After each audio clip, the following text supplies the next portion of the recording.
Capítulo 30. A Aranha e a Mosca. 12º dia da Lua de Sangue. Cataga, inverno, ano 3081 após a perdição.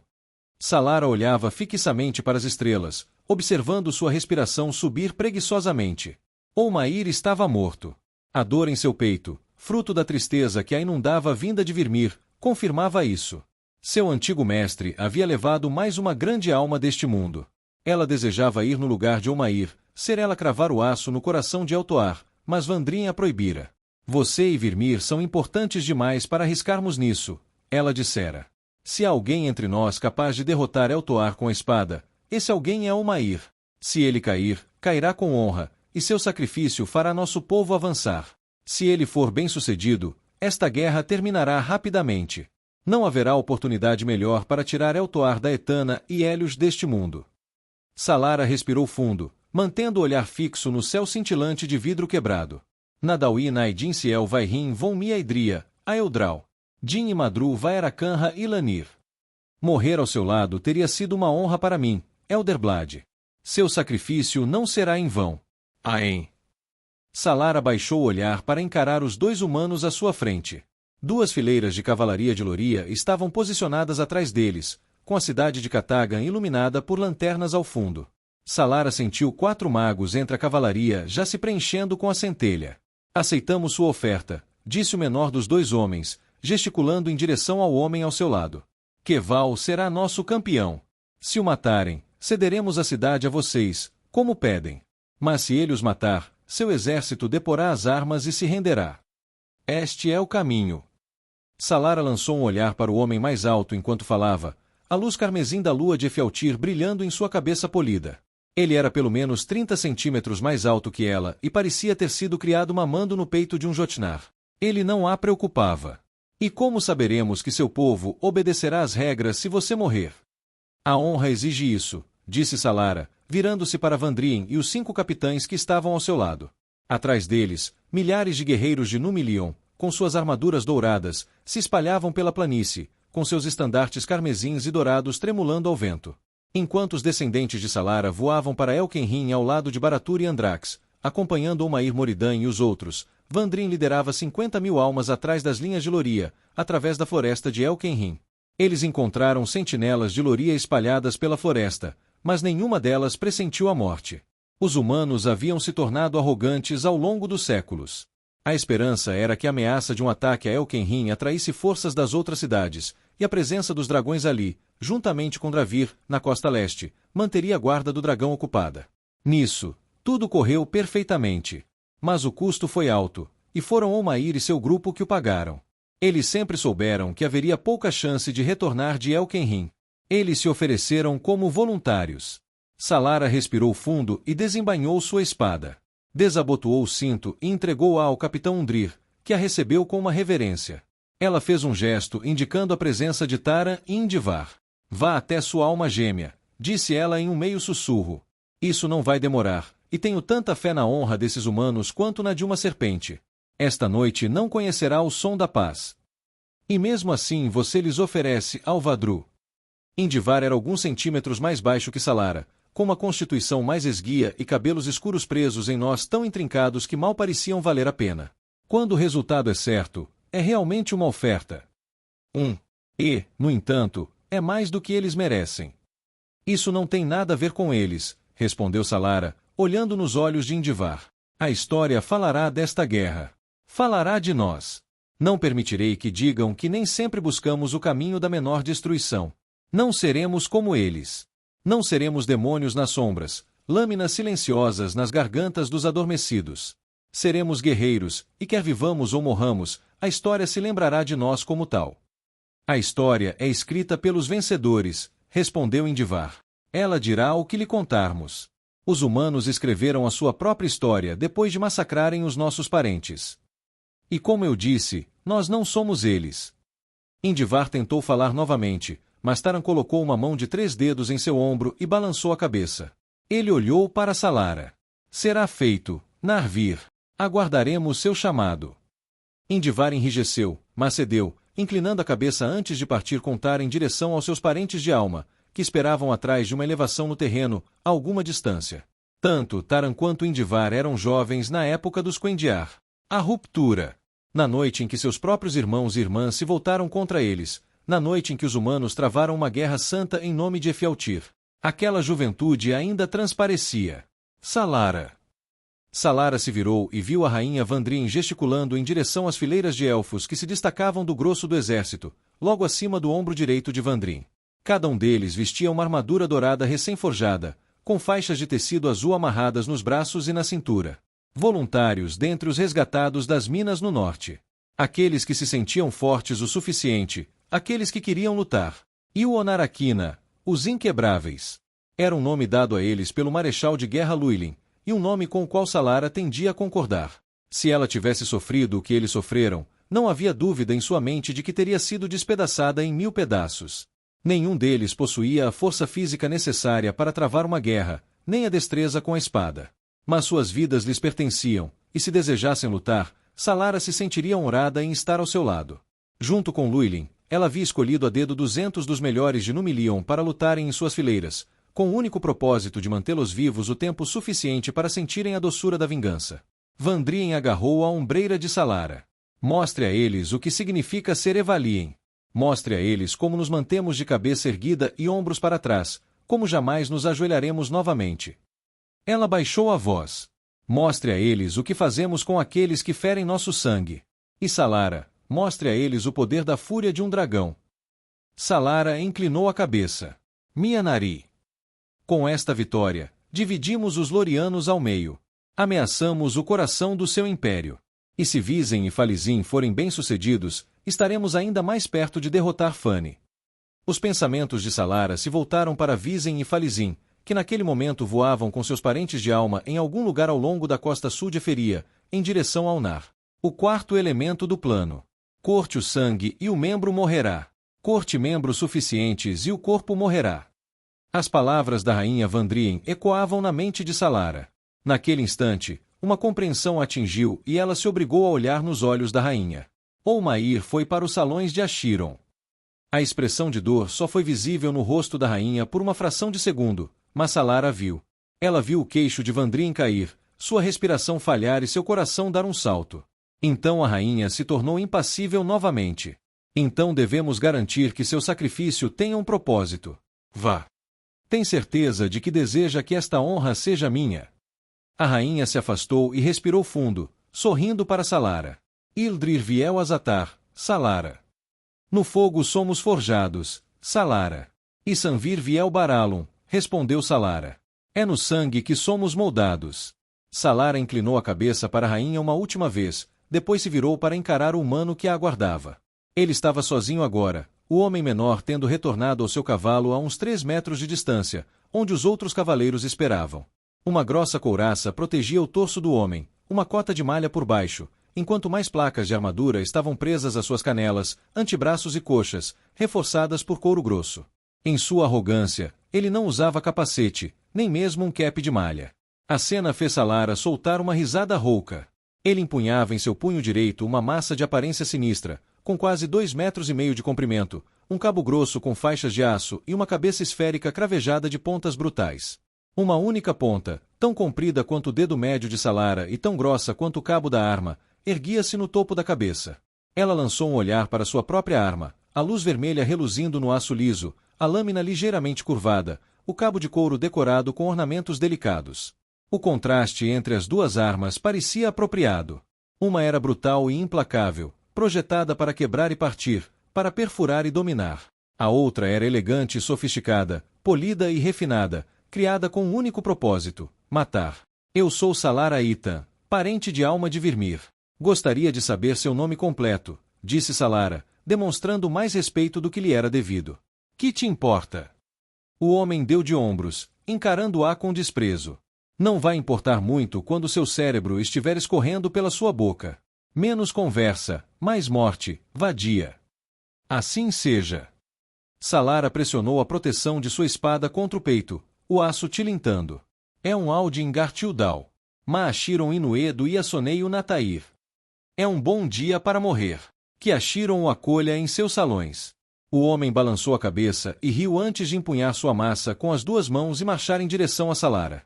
Ela sentiu o rugido de Virmir em sua mente, sua vontade fluindo através dela, seu poder a inundando. O dragão voou em direção ao acampamento do outro lado da floresta dos elfos, com Bolt preso às suas costas. Ele desprezara a ideia de permitir que Salara fosse para a batalha sem ele, mas confiava que ela saberia o que era necessário. Se Virmir voasse para Cataga, Eltoar e Hélios também poderiam voar. Isso não podia ser arriscado. Se fosse, o sacrifício de Olmair teria sido em vão. Estaremos juntos novamente em breve, minha luz. Não te deixarei sozinha neste mundo. Salara ergueu sua lâmina e se transformou em Valatir, a alma congelada, quando o humano se aproximou o suficiente para atacá-la. O homem soltou um rugido e, em seguida, brandiu a monstruosa estrela da manhã contra a cabeça dela. Ela observou a trajetória da arma, depois puxou o pescoço para trás bruscamente, a ponta de um espigão de aço passando perto o suficiente do seu queixo para causar uma leve ardência. O Lórien desferiu outro golpe, um ataque poderoso que teria esmagado a couraça de Salara, mas ela se esquivou, deixando o homem cambalear devido ao ímpeto perdido. Ele era forte, mas lento, sua armadura pesada e espessa. Movia-se como uma criança embriagada de leite. Seu filho da puta escorregadio, rosnou ele, com as veias saltando no pescoço e na testa. Ele deu um bote pela terceira vez. Salara observava seus pés e quadris, seus passos desajeitados, suas viradas lentas. Em Aldingar Tildal, ela sussurrou: "Um bom dia para morrer." Seu oponente rugiu mais uma vez e brandiu seu monstruoso esmagador de ossos. Um golpe e seu crânio viraria mingau ou suas costelas se estilhaçariam. Mas o golpe precisava acertar. O golpe veio da esquerda. Salara recuou. O segundo golpe veio da direita. Ela se esquivou, então nivelou a lâmina sobre o corpo e a deslizou rente ao quadril do homem, onde o couro unia as placas. O aço élfico cortou a pele grossa e penetrou na carne por baixo, fazendo o homem cambalear e gritar enquanto o sangue jorrava. Ela girou, movendo a lâmina de volta rapidamente e passando-a logo abaixo da placa em suas costas, cortando mais carne. O homem caiu de joelhos, mas se ergueu com uma velocidade surpreendente, usando o cabo de sua massa como apoio. Mas, ao se virar, Salara brandiu sua lâmina da direita para a esquerda, cortando seu rosto. A pele, os músculos e os tendões se separaram do lado direito, expondo o aço. A lâmina atingiu seus dentes do lado esquerdo da boca com um estalo arrepiante. Os joelhos do homem cravaram-se na terra, e ele olhou para ela incrédulo, olhos arregalados, mandíbula caída, bochechas rachadas, 2 dentes quebrados pendurados por pedaços de carne. Ela já tinha visto aquilo antes, visto como o corpo e a mente levavam longos instantes para compreender um trauma verdadeiro. E, de repente, seus olhos saltaram das órbitas, seu corpo estremeceu e ele soltou um grito horrível, abafado e rouco. Sangue escorreu de sua língua decepada enquanto ele apalpava os restos de sua boca, convulsionando. Salara avançou e desferiu um golpe, cortando o grosso músculo do pescoço dele. Ela agarrou a mão dele com a cabeça, ambos os membros atingindo o chão momentos antes do corpo. Uma pontada de piedade tentou surgir em seu coração, mas ela reprimiu. Quando um animal estava em agonia, o mais humano era acabar com seu sofrimento. Só um selvagem o deixava sofrer. Gritos irromperam atrás dela, e ela se virou, permitindo-se um meio sorriso ao ver a cavalaria de Lórien investindo de volta em direção à cidade, levantando uma nuvem de poeira em seu rastro. 3 formas surgiram em meio à nuvem, avançando na direção oposta demais, diretamente em sua direção. Cascos ergueram pedaços de terra para o ar, e mantos esvoaçaram. Os 3 cavaleiros eram magos, e Salara podia sentir a centelha fluindo deles. Ela não se moveu 1 centímetro. Eles ainda não haviam quebrado seus votos, ainda não haviam violado a santidade de Alvadru. E ela não seria a primeira a fazê-lo. Ela inspirou profundamente, prendendo a respiração enquanto tocava o queixo com os dedos para sentir o fino arranhão onde a estrela da manhã a havia atingido de raspão. Não importava o quão habilidosa ou poderosa alguém fosse, a vida e a morte estavam sempre separadas por um fio de cabelo, meio segundo, uma hesitação. Mas ela havia eliminado essa hesitação de si mesma há muito tempo. Uma sensação de formigamento percorreu sua espinha. Ela soltou o ar dos pulmões enquanto arcos de relâmpagos azuis e roxos saíam das mãos dos 3 cavaleiros, rasgando a terra, levantando argila e incendiando as folhas secas espalhadas pelo chão. Previsível, sussurrou Salara enquanto puxava fios de fogo, espírito e ar para dentro de si e os lançava contra o caminho do relâmpago, dividindo-o e fazendo deslizar inofensivamente ao seu redor. Ela olhou para trás, na direção de Vandrien e dos outros comandantes, e esboçou um arco com sua espada no ar, gritando, Ilvar! Lança!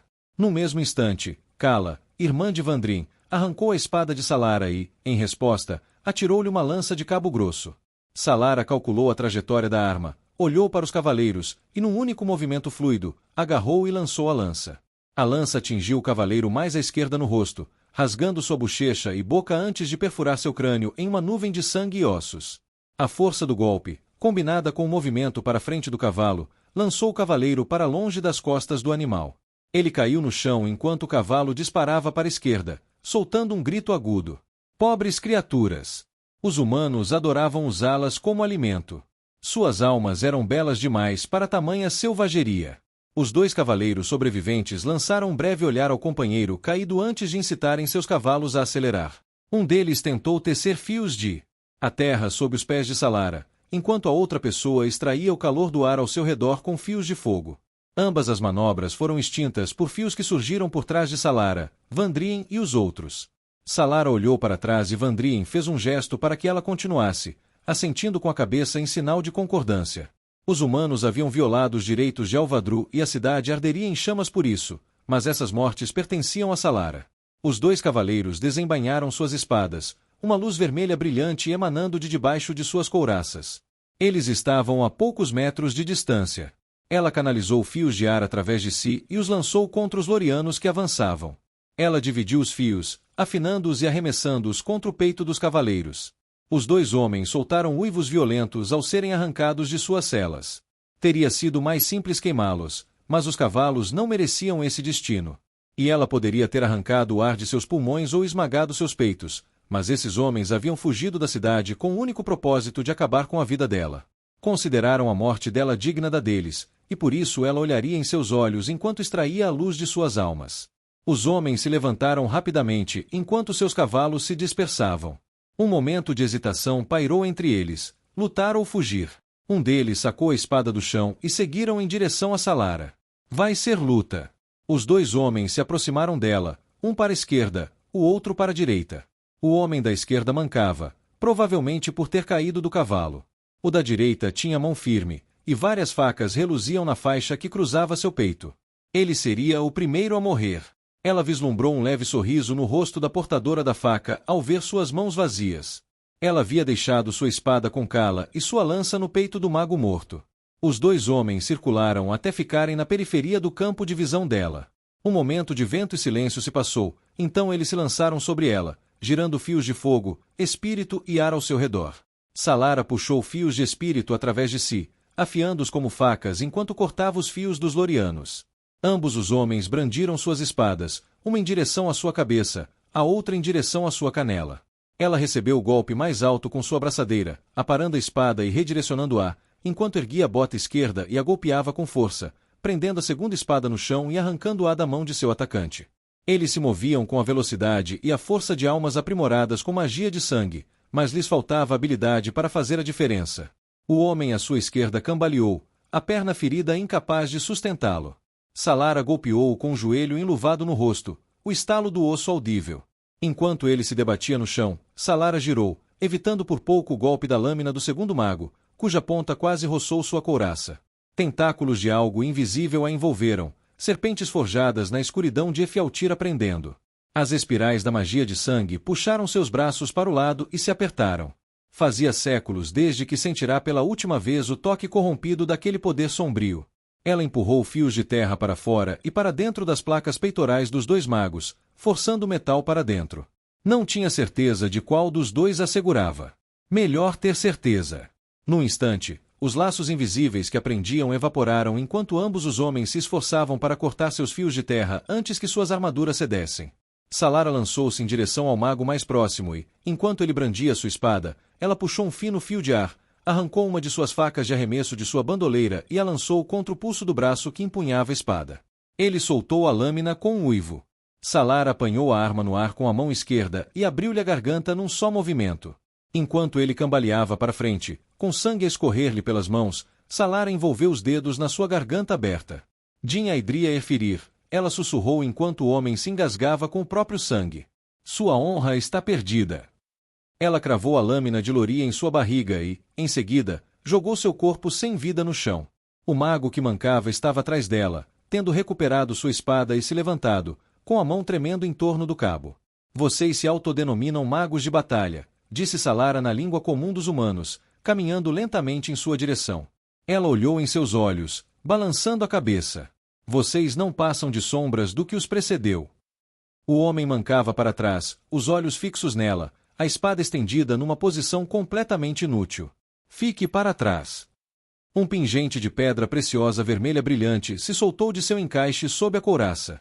Ele tentou alcançá-lo, mas Salara envolveu o pingente em fios de ar e o desprendeu, puxando-o para sua própria mão. Foi então que ela viu nos olhos do homem. Ele não passava de uma criança. Talvez 20 verões, e durante muitos deles ele não sentirá o toque de uma lâmina em suas mãos. Ele não passava de um filhote encarando os olhos de um lobo faminto. Os lorianos estavam ficando desesperados, enviando crianças sem treinamento para uma guerra que não conseguiam compreender. Ela olhou para a pedra brilhante, fitando suas profundezas. Algo dentro dela chamava, incitando-a a se abrir, a acolher seu poder em seu sangue. Ela reuniu fios de terra e espírito em sua mão e, em seguida, fechou o punho em torno da pedra. Raios de luz vermelha irromperam das frestas entre seus dedos quando a gema rachou e se estilhaçou, causando-lhe um arrepio. Ela virou a mão de lado e despejou os fragmentos da pedra na terra. Que desperdício de vida, disse Salara em voz alta, suspirando enquanto se aproximava do jovem. Seus olhos se arregalaram, e ele tentou extrair energia da centelha, mas Salara o envolveu em uma proteção espiritual antes que ela lhe respondesse. O medo que havia se instalado em seus olhos agora se espalhava visivelmente por todo o seu corpo, e ele se virou para fugir. Salara empurrou um fino fio de terra para dentro do chão, formando um pequeno caroço aos seus pés. A bota do homem acertou o chão, e ele caiu como um saco de pedras, com o rosto absorvendo o impacto. Ele se virou de costas às pressas, os olhos alternando entre Salara e o chão ao redor enquanto procurava desesperadamente pela espada que havia deixado cair ao cair. Ela podia sentir o medo nele enquanto ele tentava freneticamente romper sua barreira espiritual. Por favor, sua voz tremia. Por favor, o quê? Perguntou Salara, genuinamente curiosa. Uma voz a chamou por trás, a de Vandrien, e Salara ergueu o olhar por um instante para ver uma cortina de flechas estendendo-se pelo céu. Sinto muito, disse ela ao jovem mago de Loria, cujo queixo caiu ao ver as flechas disparadas de suas próprias muralhas. Não há honra nesta morte. As mãos do homem tremiam e sua respiração ficou ofegante. Pelo. Ele gaguejou. Pelo Império. Efialtir levará você comigo. Não, respondeu Salara. Ele não vai. Salara ergueu a mão e puxou fios de ar, formando uma cunha à sua frente enquanto protegia o mago de Loria com sua barreira. Ela lhe deu um sorriso terno e inclinou a cabeça. Mado Alura e o Rininho Eraia. Que você descanse nos braços de Eraia. Assim que as palavras saíram dos lábios de Salara, as flechas caíram, atingindo o chão como chuva de aço. O granizo se partiu ao redor de sua cunha de ar, deixando um pedaço de terra intocado onde ela estava. O jovem mago de Loria não teve a mesma sorte.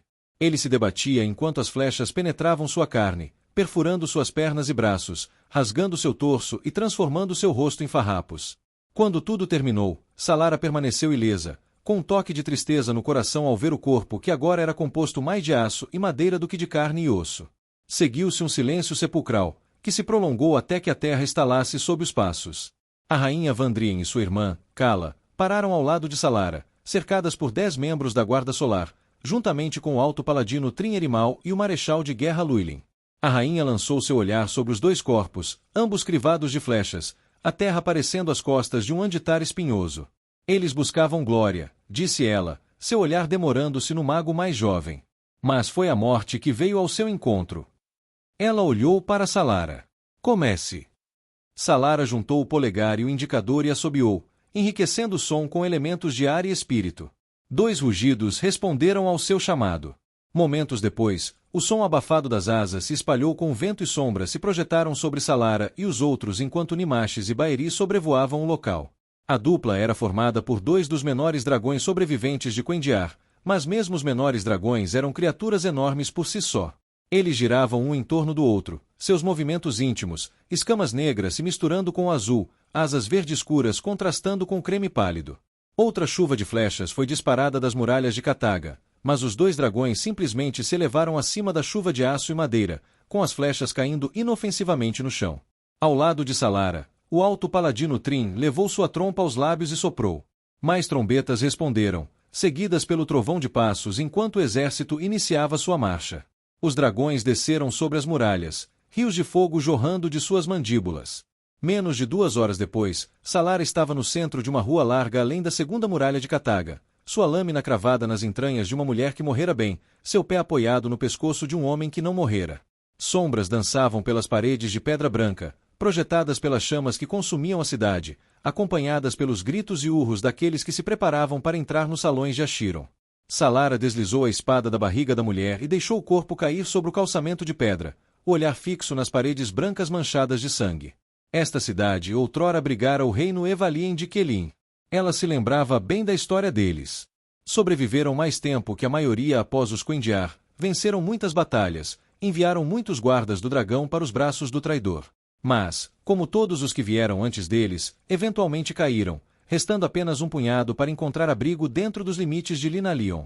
E agora ela estava diante de seu legado, uma cidade em ruínas, inundada de sangue loriano. Ela desviou o olhar das muralhas para a luta ao seu redor. Embora, na verdade, matar fosse uma palavra mais apropriada. Os soldados lorianos que permaneceram nesta área da cidade eram remanescentes deixados para trás por aqueles que recuaram para a fortaleza, e os Onarakina eram brutais e selvagens em sua maneira de lidar com a morte.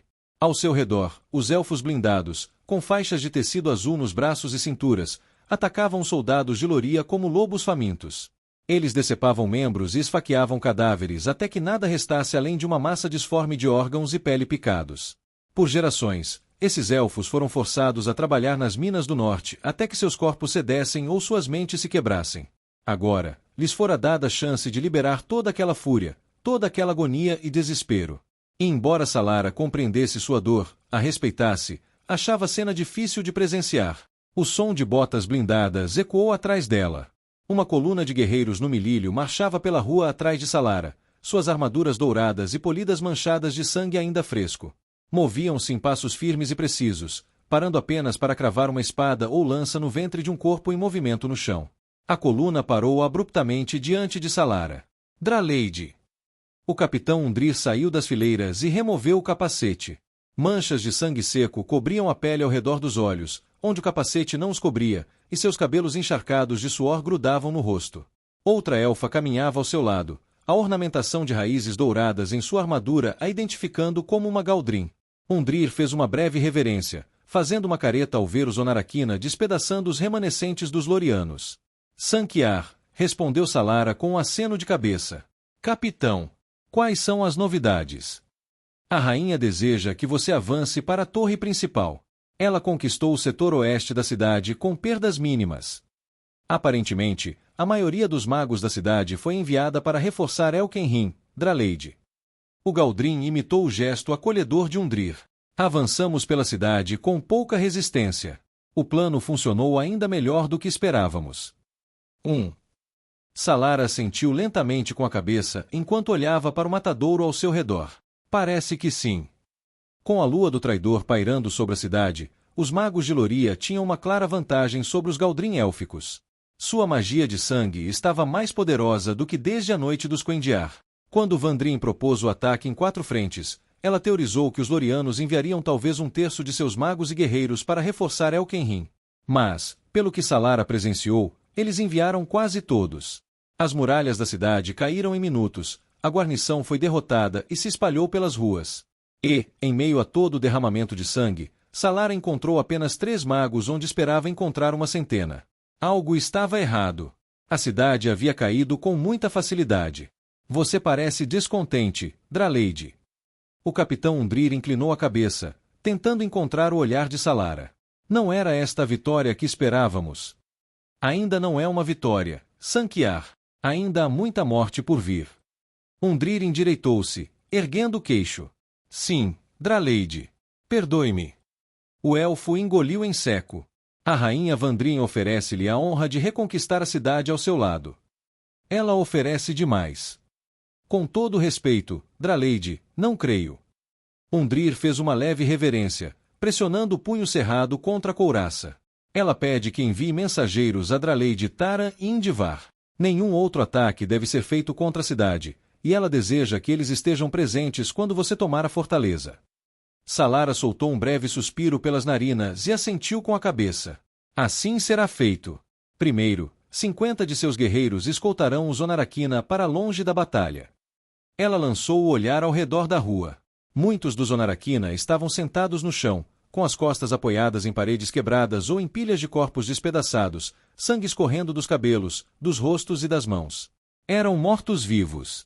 Apenas alguns ainda estavam de pé, e um deles ajoelhava-se sobre um corpo, retirando lentamente uma faca da carne antes de se inclinar para frente e cravá-la novamente. Eles já viram o suficiente deste dia. Como ordenar, Draleide? Enquanto Undrir se virava e chamava seus guerreiros, Salar aproximou-se cautelosamente do Onarakina, que estava ajoelhado sobre o cadáver dilacerado, com a lâmina cravada até o cabo nas costelas. Akar, ela sussurrou. Irmão. A palavra flutuou ao vento. O elfo permaneceu onde estava ajoelhado, debruçado sobre o cadáver, uma mão no peito e a outra no pomo da faca. Akar, ela sussurrou novamente, ajoelhando-se e pousando a mão nas costas dele. O elfo rugiu e avançou sobre ela, com frenesi nos olhos, uma fome voraz. Salar agarrou ambos os pulsos dele no ar e girou para a esquerda, arrastando de cima do corpo e arremessando contra a pedra. Quando ela olhou para baixo, viu olhos cansados e cheios de raiva fitando um rosto magro, marcado por cicatrizes e rugas, frutos de uma vida de servidão, de escravidão. As mãos do elfo tremiam nas mãos de Salara, sua respiração entrecortada. Alura, Miakar.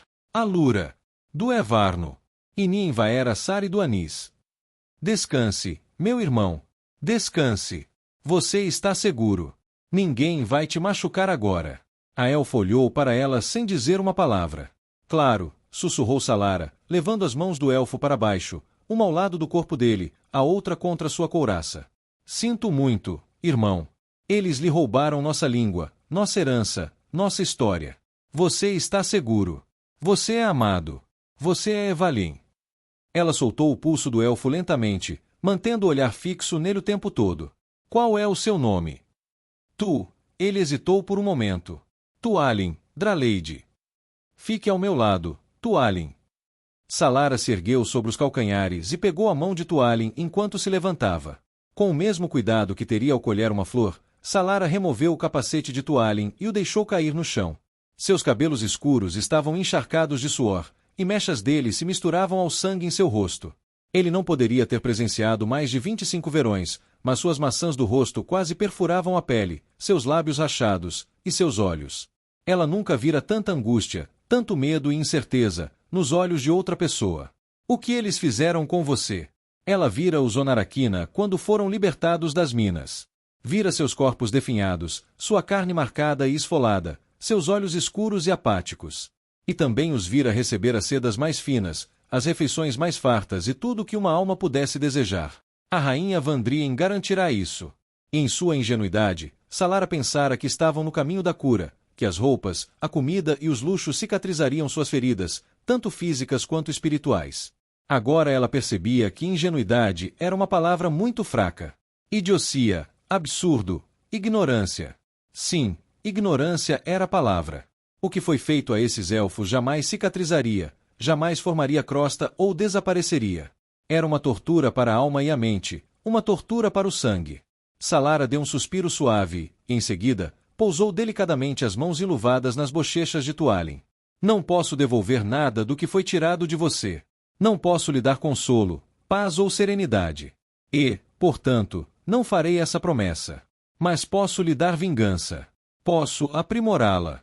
Posso ensiná-la a pegar essa raiva em seu coração, essa escuridão, e dar-lhe um lugar neste mundo, dar-lhe uma maneira de conquistar uma vida diferente para nossa espécie. O que você me diz? O olhar de Tualin endureceu, seus lábios se comprimiram e suas narinas se dilataram. Ele assentiu bruscamente. Avis. Sim. Um sorriso se abriu no rosto de Salara ao ouvir a língua antiga, de Inkara, sair dos lábios de Tualin. Era algo tão simples, tão pequeno e insignificante, pelo menos à primeira vista. Mas a língua era cultura, era herança, era história. A língua era o caminho que conectava uma alma aos seus ancestrais. Vão, disse ela, gesticulando em direção aos elfos que ajudavam os outros Onarakina a se levantarem. Vocês já fizeram tudo o que podiam aqui. Durmam, comam, descansem. O que resta depende de nós. Salara entregou Tualin a um dos guerreiros que Undrir havia escolhido para escoltar os Onarakina de volta ao acampamento.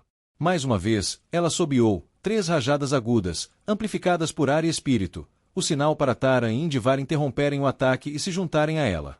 Um par de rugidos monstruosos respondeu ao seu chamado.